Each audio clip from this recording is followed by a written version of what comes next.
All right, everybody, we're back. My next guests do the voices of Homer, Mr. Burns, and many of the other characters on The Simpsons. Please welcome Harry Shearer and Dan Castellaneta.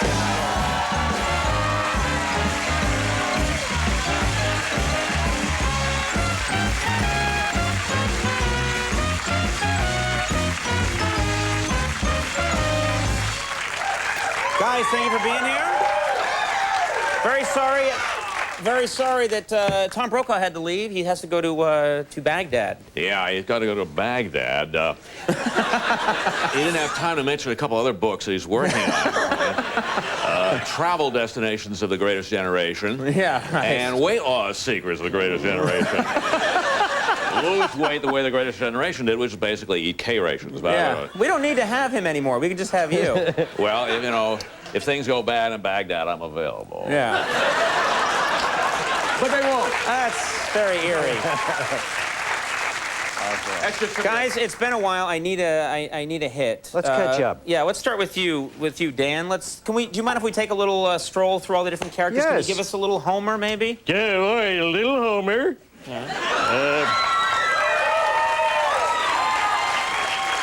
Then, of course, there's Krusty the Clown. All right, Krusty.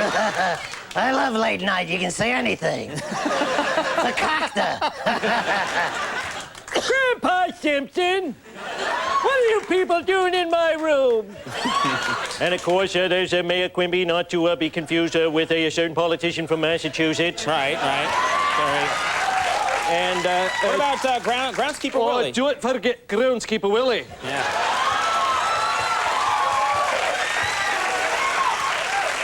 Everyone clean up after themselves when they leave.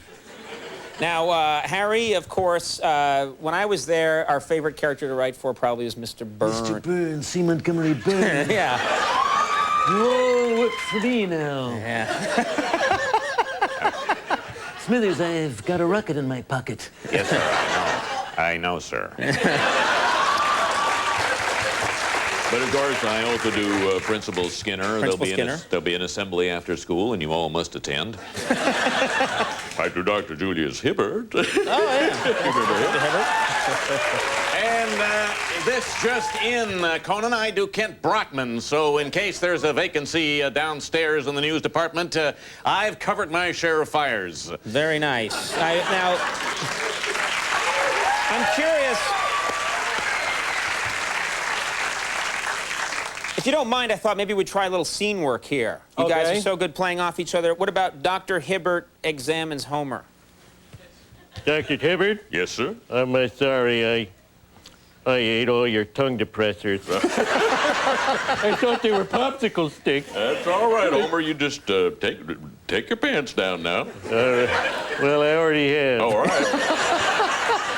It's just that my legs are blue. And they're a bit billowy. All right, now bend over. All right. I don't want this to get dirty or anything. I'm going to need a rubber glove. Now, right. I think I'm going to need a backup rubber glove. Whoa! Your hands are cold, Doctor. Now, Andy. what about Mr. Burns firing Homer? Oh, Mr. Burns, I'm sorry I ate all your tongue depressors. That's all right, Homer. I didn't have any. Oh. No! No.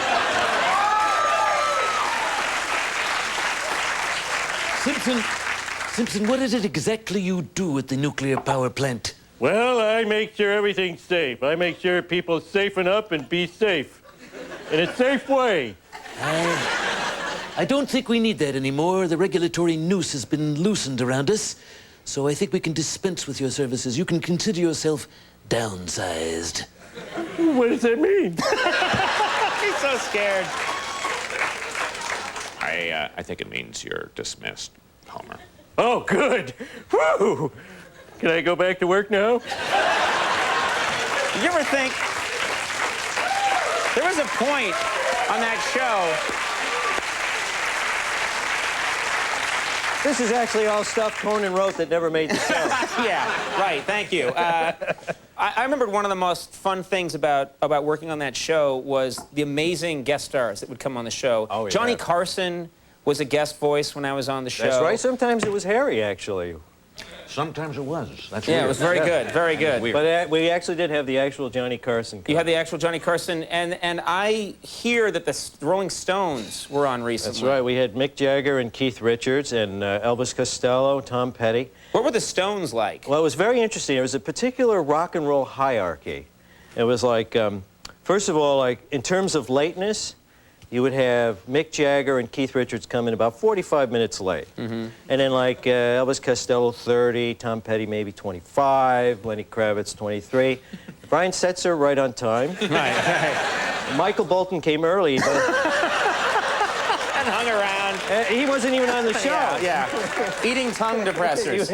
What were Mick and Keith like? Well, never met those. you know, you've heard the contrast between those two guys, and right. You could see it. I mean, you know, Mick came in, he was very nattily dressed and very quiet, and nobody was in the room to record with him, you know, and he would do his lines, and then immediately was gone, and in comes Keith Richards. Where's my microphone?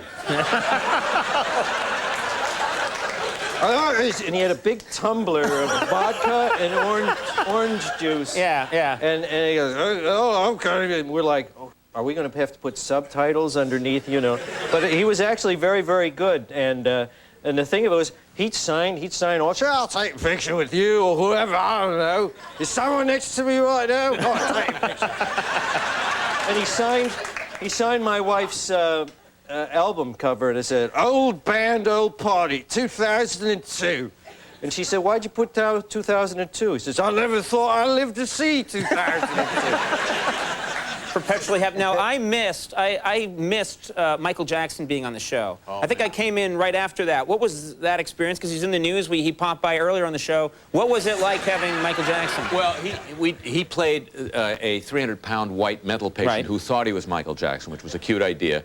So he comes into the show. First, we go to his manager's house, Sandy Gallant's house, for the read-through, and everybody shows up on time, including Michael Jackson. He wasn't dangling a child or anything, as far as I could tell. As far as I could tell. You're right. He took a quick break to dangle and then came back. To the table. Yeah.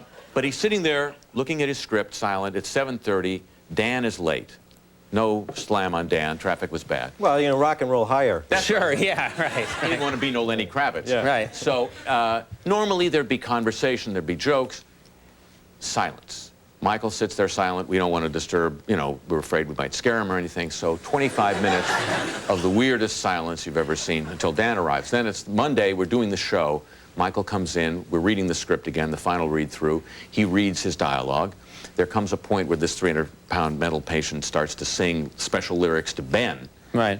Michael sits back, and this wiry white guy next to him starts singing, Ben. And I turned to somebody next to me, I think it was Yardley Smith, and I said, what's the deal here? And she said, I think we paid just enough for the talking Michael Jackson, but not enough for the singing Michael Jackson. So he didn't sing? It wasn't him singing? Sing, and he specified the guy who was brought in. He specified the Michael Jackson sound-alike that was brought in. That is so weird. You know, He's well, right what's weird there. is he's now adopted him, but that's... Very nicely done. Now, It might have been him. He had a towel over his head. You guys You know just... why he had a towel over the baby's head, by the way? Why is that? Because they've already started the plastic surgery. All right, that's going to be... That just can't... Oh, now you... Oh, no. Now you broke it. You've gone you broke over the whole balcony thing. on this one. The kid looked too much like a baby.